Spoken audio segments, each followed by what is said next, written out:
Reincarnation, the Spiral Staircase. So that's the title of our satsang today.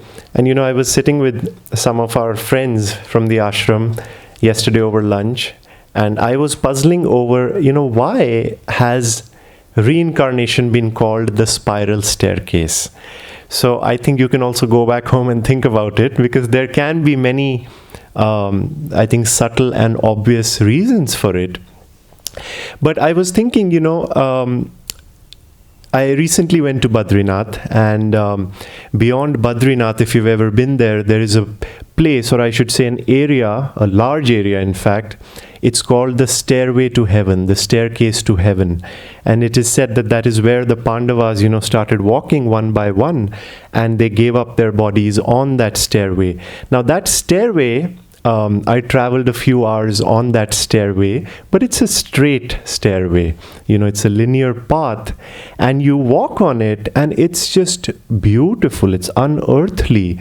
Every 15 minutes the scenery changes, and there are these beautiful mountains and gorgeous waterfalls, and some yogis sitting in the midst of a green pasture, and very, very just enchanting, I should say.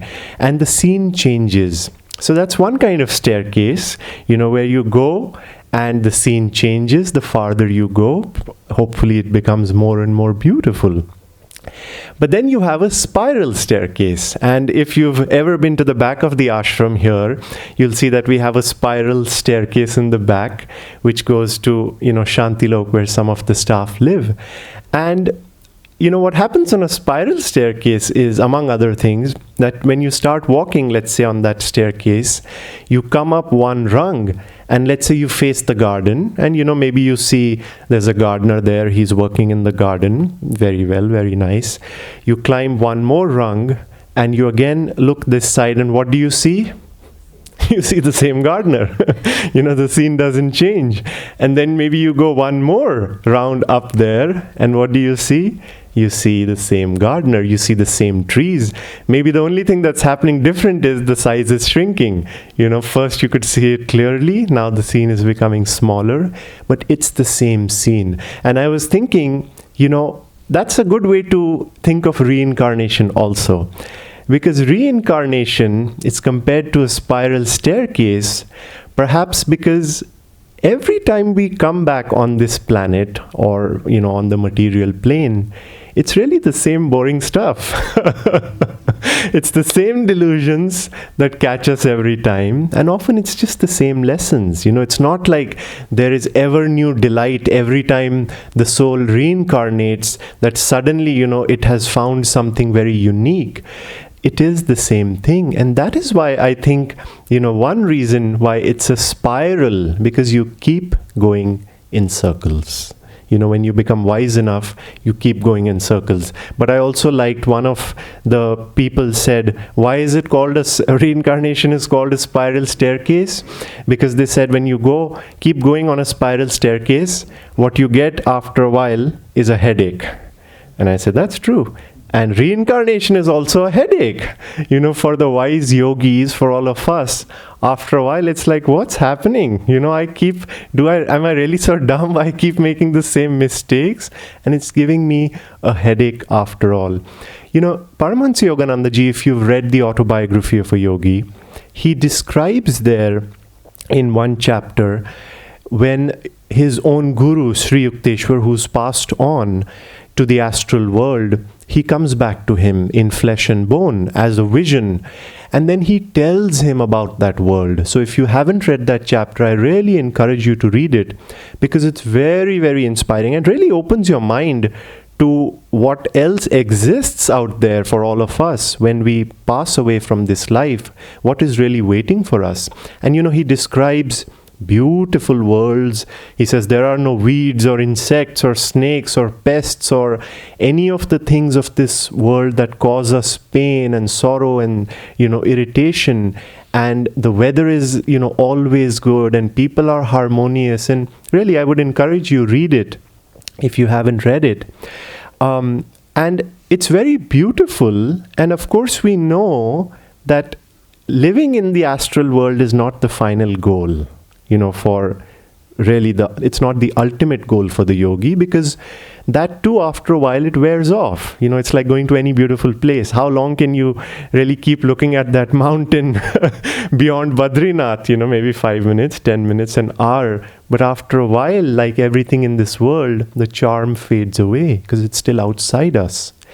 But still, I would say it's a good goal to have, that when we are talking of reincarnation, that a good goal to have is, I should try not to come back, at least on this material plane. Because Yogananda ji said, if you can stay in the astral world, and because you've finished your at least physical material desires, and you never have to reincarnate, at least on the material plane. I would say that's a good goal also. It's not the final goal, but still it's quite a high achievement also if we can achieve that. And from there, we can... Yeah, that's what I am about to tell you. How do you achieve that? So it's a good goal, but again, I should say that's not the final goal. But how do we achieve that? How do we achieve that? And really think about this, when it's very simple on one level, and anytime, let's say if you've ever gone to a place, let's say on a vacation, to a different country, to a different city, perhaps in India, and you go, it's a new place, you haven't been there before, it's perhaps even strange. Maybe there is no cell phone reception there, or the weather is not to your liking. And something is off, which makes you feel out of place, right? Sometimes we have this, you're like, no, the place didn't suit me, the food didn't suit me, the weather didn't suit me, whatever it might be. And what does it force us to do? It forces us to come back, right? It forces us to come back home, wherever that home might be. Now, it's really like that when we're talking of reincarnation. And it's good to keep this image in our mind as we go through our life, because when we are talking about going to, let's say, the astral world, which we, let's say, want to go, if we are living our lives right now, which is not in harmony with how that place is, we are going to have a hard time. And when we go there, we are going to feel out of place, right? It may be the best place, but if there is no cell phone reception, which we know there isn't any in the astral world, there aren't even cell phones, and we feel out of place, that is why really Yogananda said, the desires come up in the heart, and you want to come back. You are forced against your even will to come back to reincarnate. Yogananda ji one time jokingly said, but there's a deeper teaching in this. He said, if you haven't overcome the desire for curries, then you will be reborn in India. And he says, if you haven't overcome the desire for strawberry shortcake, then you'll be reborn in America. And that's a funny way of putting it, but it's also scary. Because we take it lightly, because on one level it is light. But really, on another hand, that's a serious thing. That a small little thing like that can also cause us, to come back on this plane of existence. And we want to get out of this plane of existence altogether. And like I said, it comes in your mind, start thinking in this way. How can I more and more attune myself to that plane where I'm about to go in a few years from now? How is that plane like? And that is why I said, maybe read that chapter and see that, imagine if I am there, can I be content living there? Because if there is anything that you feel will pull you out of yourself, then that's something to work on. Again, have you ever had this feeling? Let's say you sit down to work or do something, and maybe it's writing, maybe it's reading something, but this desire comes up, oh, I should get something to eat, or get a chai, or whatever it might be, and you get up and you try to find that thing or get that thing, or you're sitting, you're trying to concentrate, somebody comes and disturbs you, and there you're off your center, and again you're gone. Maybe sometimes you don't find what you're looking. You go to the fridge, you're like, okay, I remember that pizza was there left from last night. Let me just have one slice and go back to work. You go and it's gone, but you really want it. So what do? you order it again, or you go out of the house and you buy it again. Now again, this is a very good analogy also. And that is why I was saying in our meditation that don't let anything let you feel that you are incomplete. Because if anything takes you out of your center, then that's something to watch. That's something to pay attention to. It might be small, it might be big. Right now I am doing a fast. It's not a food fast, but it's a smartphone fast, which I would recommend. Again, other people also take it up if you feel adventurous enough. So it's been maybe 3, 4, 5 days right now. And I have another phone which I use. It doesn't have internet. I use it to call, make calls. I do my emails. I do whatever I have to do. But I am on a smartphone fast. And why? There are many good reasons to do it. But one reason is, again, like I said, I don't want the feeling that anything outside myself has the power to take me out of me or of myself, right? That's not a good feeling to have, that I need something to be complete, And so I would say that experiment, whatever it might be. You can start with small things. You can go on to bigger ones. You build your capacity. But this is very, very important to see that am I in tune? Am I in tune with where I'm going? Because Master would joke sometimes. He said, there are no cars there. There is no food there. He would say, there is no cigarettes there. There is no phones there, of course, we know. And if we cannot make do without those things right now, or if they pull us out, then we will have a hard time adjusting to that reality when we are in that world. And that's why, all the things the saints recommend. I was thinking about this now in view of reincarnation. We talk about seclusion, right? The practice of going away. It could be once a week, it could be once a year, but for a period of time where you're by yourself. There is no one around you, no family members. It's just you. You're ideally meditating or being inward, being in silence. Why is it recommended? There are many reasons, again. But I was thinking in terms of reincarnation, it's again to get us in tune with how it's going to be, when we leave this planet in a few years. When we leave this planet in a few years, none of our relatives, dear as they are to us, are going to follow us into that world. That's the plain truth. No one's going to hold our hand and say, come, let me drop you to astral world. And so the masters say, then practice right now what it feels like to be alone.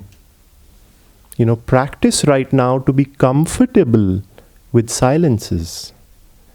Practice right now simplicity. We often talk about simplicity, simple living. It's good even right now, but that's another thing. The astral world is infinitely simple, infinitely natural. There are no buildings there. And so the yogis say practice right now, because if you can get comfortable with that right now, you have a much greater chance of staying there long, hopefully, maybe always. Right? Silence. Silence is one more thing we often talk about. And I think in this day and age, we all just need to remember to take those periods of silence. We have to cherish silence, really. I was remembering a very interesting story, and this happened to Swami Kriyananda. So it is especially more important. And one day Swami Kriyananda went to Paramhansa Yogananda, his guru, and he said, Master, I'm having a hard time keeping my mind calm, still in meditation. Why is this happening? And Yogananda ji gave him a very interesting reply. He said, that is because you used to talk a lot in the past. In a past life, I suppose. And he said, that influence has carried over into this life. Now that's quite a remarkable statement. And again, I'm sharing it from the point of view of reincarnation, that even a small tendency to talk a lot, carries And we go to the astral world and we are finally settled there and we're like, wow, this is so beautiful. And the urge comes from somewhere within to talk and to talk a lot. And who do I share it with? And that restlessness can pull us right out of that space and unfortunately back down to earth. I was thinking, such a shame if, let's say, when we die, the gurus come to receive us, which Master said, if you stay loyal till the end of your life, you practice the teachings, I or one of the other gurus will be there to receive you. So I was thinking, they come to receive us, they show us around, we get to enjoy that world a little. But then Master comes back and he says, sorry, Gaurav, it's time to go back. I'm like, what? No. Why? I just got here, I'm having a very nice time. He says, yeah, but I just, I can see the reason, though you may not. And he says, you just had a desire for dal makhni. Awful. That would just be so bad to leave that paradise for something so trivial. But that's, Master said, that's the law. That's the law. That till we feel completely at rest, we don't get to stay in that world. And so seclusion, taking the time to being alone, being comfortable, and not just being comfortable, enjoying that. Silence, being absolutely okay with silence, practicing it, enjoying that silence. Meditation. Why? Meditation is good on so many levels. Ultimately, it will help us find God. But also, when we sit to meditate, what are we affirming? When we refuse to move, when we say, don't move a muscle, what are we affirming? When we refuse to give in to the thought that I am hungry while we are meditating, what are we affirming? We are affirming that I am complete. And come hell or high water, I'm not going to move because I don't need anything else. So that too is an affirmation, and that too, if we practice it, it is also going to help us in that world. When we get there, because we would have cultivated that feeling of calm within ourselves. So let's just remember these things and let's not make it theoretical. It is very, very practical, and we have to practice now. We just should not wait. Towards the end of our life, we'll somehow find the time and then start practicing, some of these things. Absolutely not.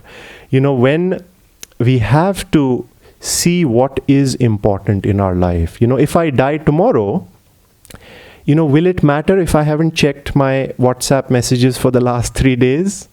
Will it matter? It is not going to matter. What is going to matter is, do I feel at rest within myself? And I can say that from my little fast, I do feel at rest. And I think chances are that my ability to stay there will be longer because I have practiced in a small way this ability to stay within myself.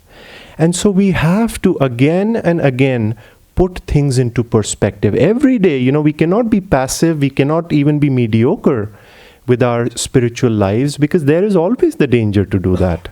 Just to kind of... But we have to, and that's why we have each other, to remind each other, but we have to keep reminding ourselves to practice these things. Yogananda ji said, like I said, that if you practice these things sincerely, loyally, then he promised, he said, I or one of the other gurus will be there to receive you into the astral world. So we want that, but we also, I think we should try every day to make the effort that we can stay there. At least. And again, I say that that's not the goal, final goal. We should try that we don't even have to stay there. We go beyond that world, but at least to stay there. And look around you in your life. There are many, many things we can do to practice that thing right now. So with that, friends, I'll just say that... So reincarnation depends on your karma or desire? Both. question is reincarnation, does it depend on your karma or desire? Master said desire is what causes reincarnation, because as long as we have desires, and if they are material desires, then they are not fulfilled in the astral world, and you have to come back on the material plane to fulfill. And that's why Master said, finish all your material desires right now. Finish them. One reason why it is good to go into seclusion, and I have done seclusion over many years, short ones, long ones, 10 days, 2 weeks. You put yourself consciously in a space where you don't have all the things that your mind tells you need to survive, So if you're habituated, let's say, to eating out very often, but you're habituated to it, you say for a week, I'm going to lock myself in a cave. That's what the ancient sages and yogis used to do. And you battle it out, Sometimes because these things it takes, you can't be gentle, you have to. But when you put yourself in that space, and if you can hold on to that, you realize after a few days, I'm not going to die.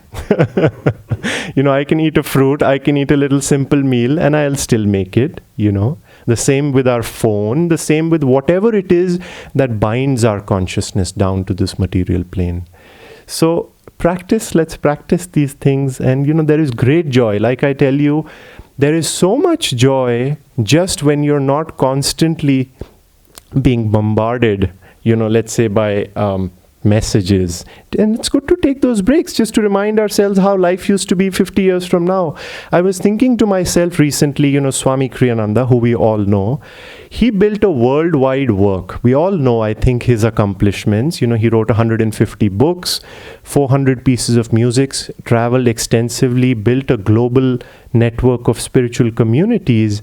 And most of it, I would say 95% of it, he did it without a smartphone. He did it, most of it, without internet for many decades. I've been reading some of his books. He's saying, okay, I'm here at my typewriter and I've just finished writing this letter, and dear ones, I'm going to post it tomorrow. And think about it, because sometimes we think, oh no, we need all these things in our life in order to survive, to be efficient, to be productive, whatever it is. And yes, they have their place. But they should not put the thought in your mind that without it you cannot live, without it you cannot be happy, without it you cannot exist. And so that's what we want to cultivate, that state of rest within ourselves. Okay, so thank you everyone.